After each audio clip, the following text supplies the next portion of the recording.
Here we have the Eumig C3 camera, which is a double 8mm camera from the late 1930s. As you can see, this one is a black version. You have a later type which is in grey version, that is the post-war version, and these ones came out in the late 1930s and was made in Austria. As you can see right here, it says made in Austria. Now these cameras that were made after 1938, after the annexation of Austria, they will say made in Germany, although they were all made at the same factory at the same place. I said this camera uses double 8mm, and the reason it's called double 8mm is, as I will demonstrate here, with a piece of film that is a already exposed film for demonstration purposes. It is a 16mm gauge film with double the number of sprocket holes on either side as a regular 16mm gauge film would have.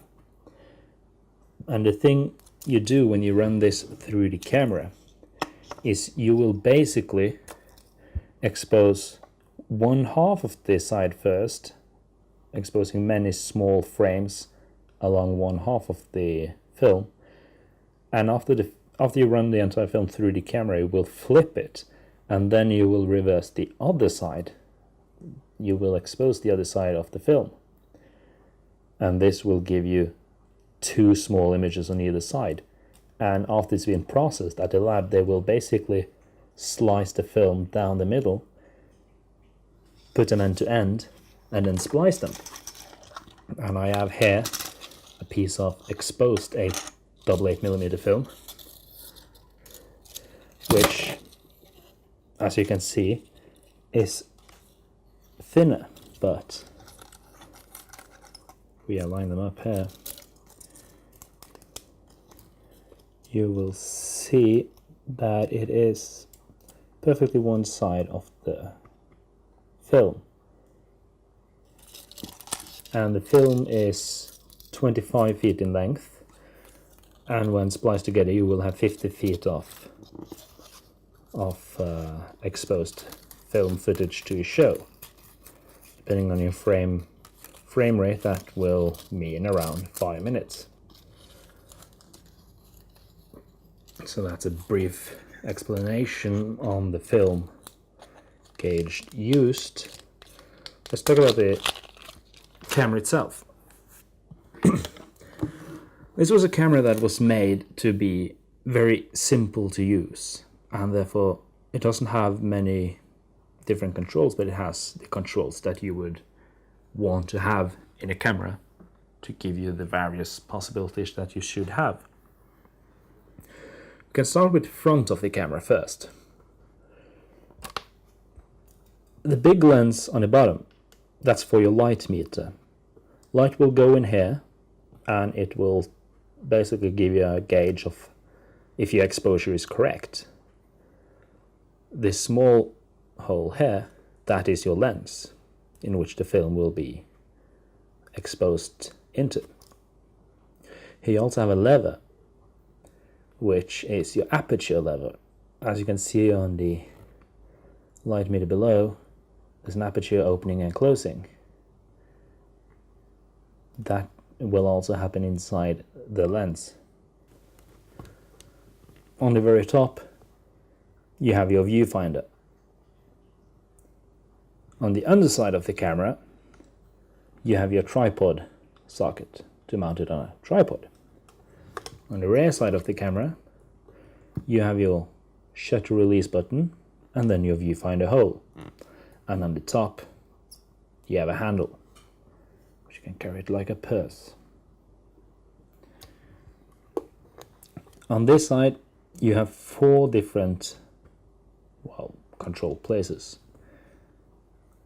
This is your winder, which you will use to wind the film, because this is a mechanically a mechanical camera that does not operate on batteries, you'll have to crank this crank to wind up a spring inside, which will be used to, well, use the camera.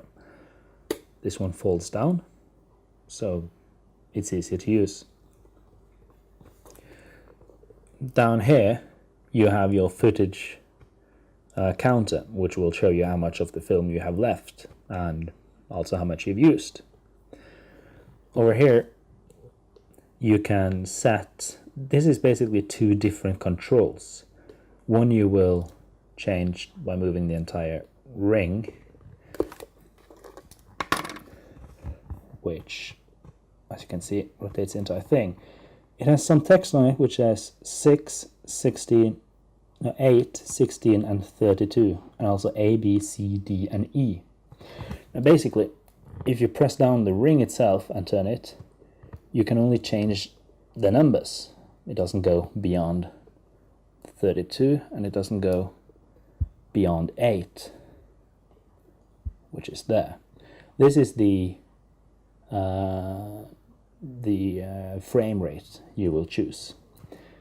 So 8 will be somewhat of a fast motion picture.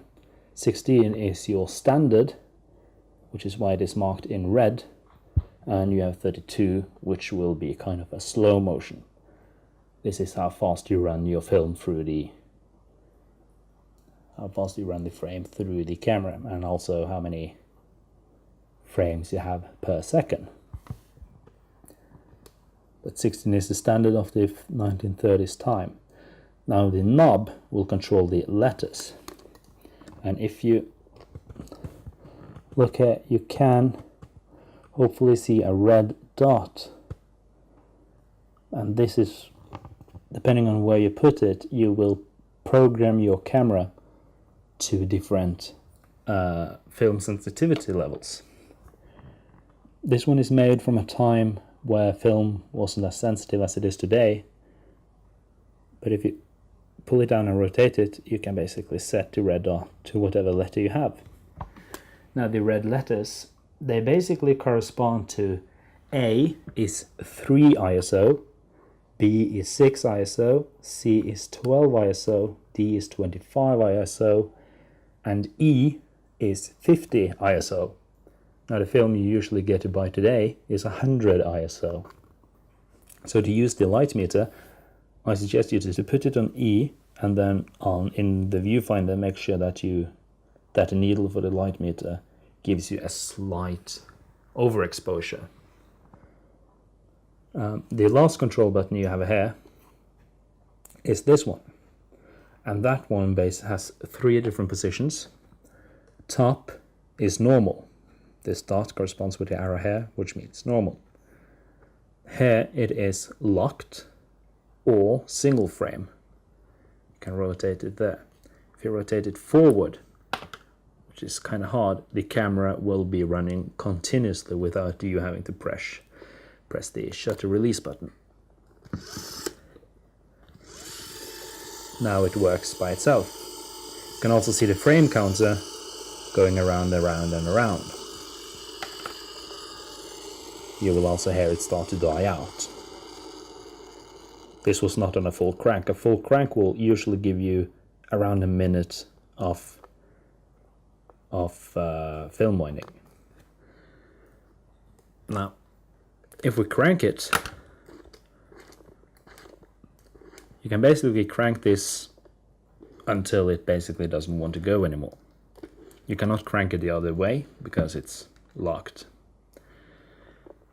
They should do it for now. Now, if you want to do single pictures, as in if you want to do stop motion or a time lapse, you will basically have to use a shutter release cable, which you screw into the shutter release. Then when you press it, you can hear the camera take one shot.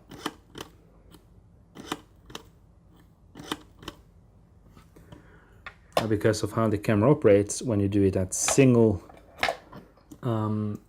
at single exposures, you will basically have 1/10 of a second shutter time. So whatever the light meter tells you, you have to compensate with 2 stops. On the last side here, you have the film door. If you open this one, you will get into the entire mechanism of the camera itself. Now every camera should have one spool already, and this is the original. The film will wind up on this one, and then as you flip the film to expose the other half, we'll put this one up here, and then it will empty out into the spool you got with your film.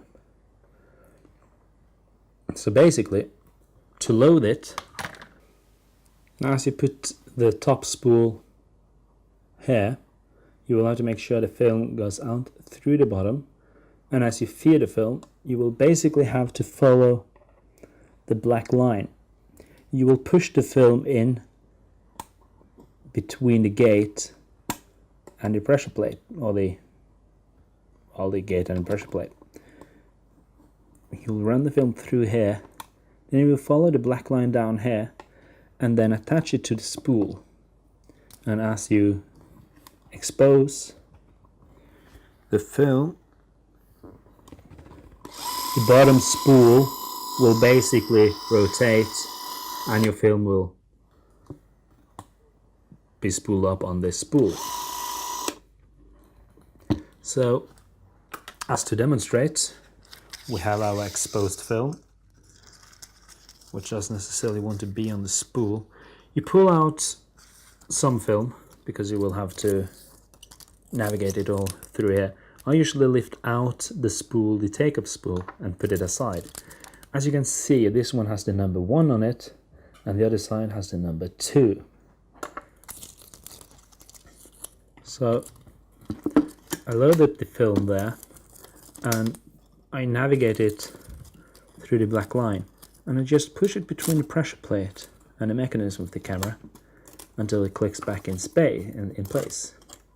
Just keep on following, and at this time I will take the take-up spool, will find a little slot into it, which I will slide a film into. Then I will manually take up some slack, make sure the film goes where it's supposed to be, then drop the film in the spool in place. Now before you close the door, you want to make sure that everything works as it should. So you basically run the camera for a bit.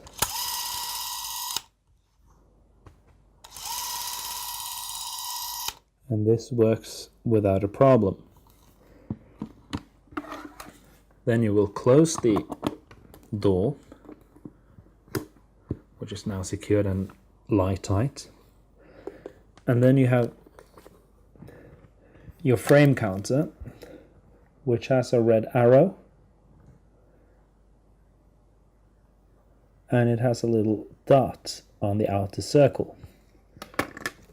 What you will do is you will push down and make sure the arrow corresponds to the dot. And what the manual tells you to do is basically run film through the camera. I'm just going to wind this up quickly.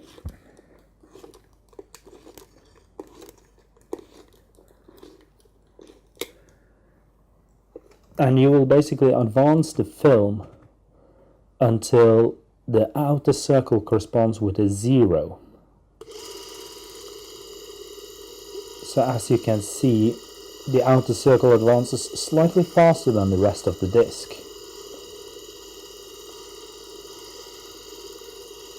As you have exposed it this far, and now that the circle corresponds, now that the outer dot corresponds with the 0, the film has advanced so much there's no chance of any fogging and such, and now you can start using your film. And what basically happens is this will go around and around and around and around as you film your friends, your family, your dog and whatever. And when the outer circle is back on the red arrow, you are through the film, in which time the film is all down on this spool. Now, this hasn't happened yet, but there you can see the film came off and it stopped moving. So what you do is you remove the bottom spool and the little film edge that comes with it. Make sure the film doesn't unwind itself. And at this time, you will basically lift up your spool and you will put it down on the bottom side. Then you will take the top one and turn it around so the film comes out on the bottom side, in which it says 2 on the other side. Now you will expose the other half of it. You basically thread it around, as already described. You will take it into the take-up spool, which is your original spool. Make sure it is all threaded correctly. And again, you'll just make sure everything works. You will close your door and you will repeat the entire process. And when this is done and you're done with your film, you will basically open the back door, take it out and send it off to the lab for processing and developing. And that is the entire process of using your 8mm camera, specifically the Austrian Eumig C3.